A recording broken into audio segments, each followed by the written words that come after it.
श्री अखिलेश्वर संस्कृत पाठशाला में तीज महोत्सव पर वितरित किया गया तीज सामग्री।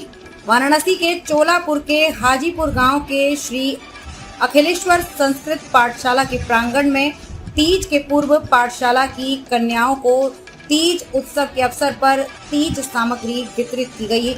इस अवसर पर महंत प्रेमदास जी महाराज द्वारा सर्वप्रथम पौधों का मंत्र उच्चारण कर वहां की कन्याओं को आशीर्वाद वचन दिया गया और तीज के महत्व को बताया गया। इस अवसर पर प्रेमदास जी ने बताया कि इस विद्यालय में संस्कृत वेदों की दीक्षा दी जाती है, जिससे यहाँ के बच्चे दीक्षा लेने के बाद ज्ञाता बनकर अपने परिवार और अपने देश का नाम रोशन कर सकें। इस अवसर पर विद्यालय के प्रधानाचार्य पंडित दीनानाथ चौबे, अध्यापक मोहन सिंह यादव, शिवाजी पाठक, अरुण कुमार पांडे, आतिश कुमार पांडे, अजय कुमार, भारतीय आकाशदीप, दीपक सर, कामिनी मिश्रा, अध्यापिका रेणु गुप्ता, अध्यापक अमरनाथ चौबे, केवल भारती आदि लोग मुख्य रूप से उपस्थित रहे। कार्यक्रम के अंत में वंदे मातरम की प्रस्तुति की गई। हाँ गुरुजी, अपना परिचय बता दें। मेरा बहुत छोटा सा नाम बाबा प्रेमदास है। आज विद्यालय में किस तरह का आयोजन किया गया?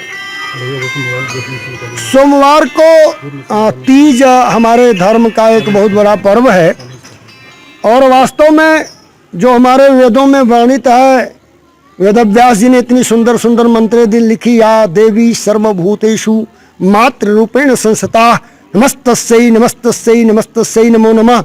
तो ये मातृशक्ति आप जहाँ भी देखेंगे, अभी तीज का व्रत रह रही हैं अपने पति के लिए, फिर अभी अगले महीने में जीवित पुत्रिका का व्रत रहेंगे अपने पुत्र के लिए, करवा चौथ की व्रत रहेंगी पति के लिए, ललाई छठ की व्रत अभी बीता है वो रही अपने पुत्र के लिए।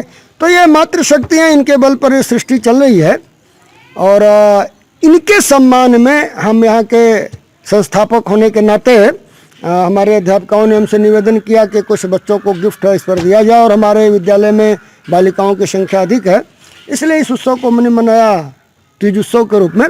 बच्चियों को जो श्रृंगार के प्रसाधन होते हैं, अभी तो 100% हमारे यहाँ बच्चियाँ कुमारी हैं, इसलिए कुमारी देवी का पूजन करके उनको जो संभव था वो उनका उत्साहवर्धन किया गया।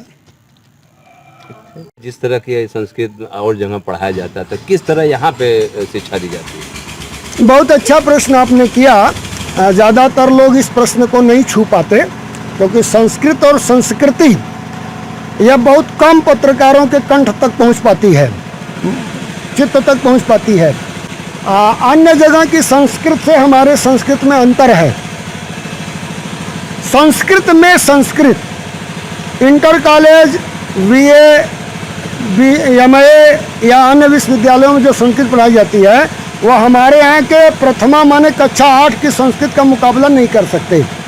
वहाँ संस्कृत विषय का परिचय कराया जाता है और हमारे यहाँ संस्कृत में संस्कृत माने वेद, ज्योतिष, साहित्य, मीमांसा, व्याकरण, न्याय, नव्य व्याकरण, प्राचीन व्याकरण, पुराण इतिहास इत्यादि इत्यादि प्रकार के प्राचीन वैदिक पढ़ाए जाते हैं और हम इसके पक्षधर भी हैं, इसलिए कि संस्कृत किसी से कम नहीं।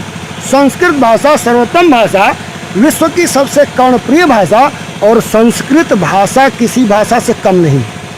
एक बार आप समाज के जागरूक व्यक्ति हैं, लोकतंत्र के चौथे स्तंभ आप लोग हैं, तो यदि किसी विद्यालय से 1000 विद्यार्थी इंग्लिश, मैथमेटिक्स, साइंस, कॉमर्स करके वो सोशल साइंस इत्यादि इत्यादि विषयों से निकलता है, कल्पना कर लीजिए कि वो टीचर अध्यापक ही बनना चाहता है।